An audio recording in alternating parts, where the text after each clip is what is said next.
చూపిస్తున్న రెసిపీ 5 మినిట్స్లో అయిపోయే అజ్వాన్ రైస్. దీన్నేనండి మనం తెలుగులో వామన్నం అని కూడా అంటాము. ఈ రెసిపీ ఎలా చేయాలో చూసేద్దామా?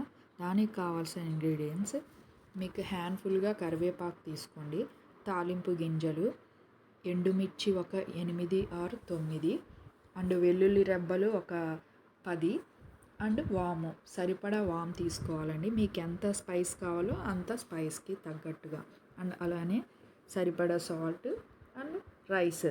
అది మీకు లెఫ్ట్ ఓవర్ రైస్తో అయినా చేసుకోవచ్చు, వేడన్నంతో అయినా చేసుకోవచ్చు అండి. దీనికోసం ముందుగా అయితే మనం స్టవ్ వెలిగించి ఒక బాండీ పెట్టి దాంట్లో ఆయిల్ వేయాలండి. దాంట్లో తాలింపు గింజలు వేసుకొని దోరగా వేయించుకోవాలండి. దోరగా వేయించుకొని దీంట్లో మనకి టేస్ట్ వచ్చేది మెయిన్ ఏంటంటే శనగపప్పు అండ్ మినప్పప్పు వల్లండి. అంటే మనం బయటికి అవి తగులుతుంటే మనకి మంచిగా అనిపిస్తుంది.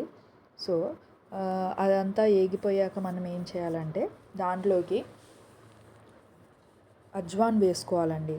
అజ్వాన్ వేసుకొని, అజ్వాన్ అంటే మళ్ళీ ఏదో అనుకునేరు, దాన్నే వామ్ అంటాం మనం. వామ్ వేసుకొని బాగా వేపుకోవాలి.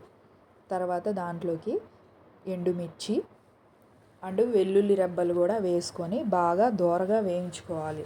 అరోమా అనేది మనకి తెలుస్తుందండి. బాగా వేగినప్పుడు స్మెల్ అనేది బాగా వస్తుంది. ఈ అజ్వాన్ రైస్కి మెయిన్ టేస్ట్ ఏంటంటే ఎండుమిర్చి, వెల్లుల్లి, ఈ పోపేనండి మెయిన్. ఇది వేయడం వల్ల ఆ రైస్కి బాగా టేస్ట్ అనేది వస్తుంది. బాగా వేయించేసుకొని ఇవన్నీ వేగాక మనం కరివేపాకు కూడా యాడ్ చేసుకోవాలండి.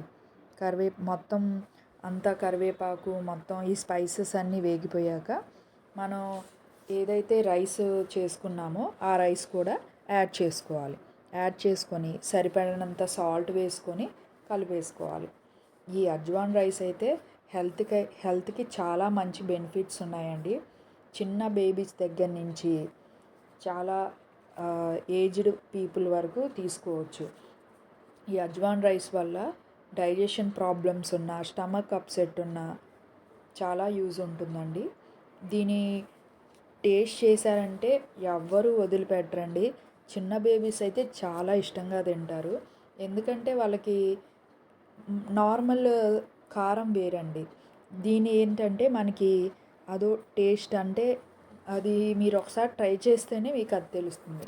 మా ఇంట్లో అయితే మేము డైలీ ఒకరోజైనా చేస్తాము.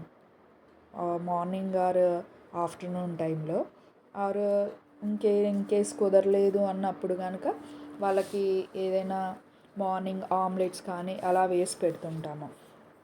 ఈ రెసిపీని మీరు కూడా ట్రై చేయండి. తప్పకుండా ట్రై చేసి ఎలా ఉందో నాకు కామెంట్ చేయండి. ఇంకా ఏమేం రెసిపీస్ కావాలో మీరు నాకు చెప్పండి. So please like, share, comment to my funny pride YouTube channel.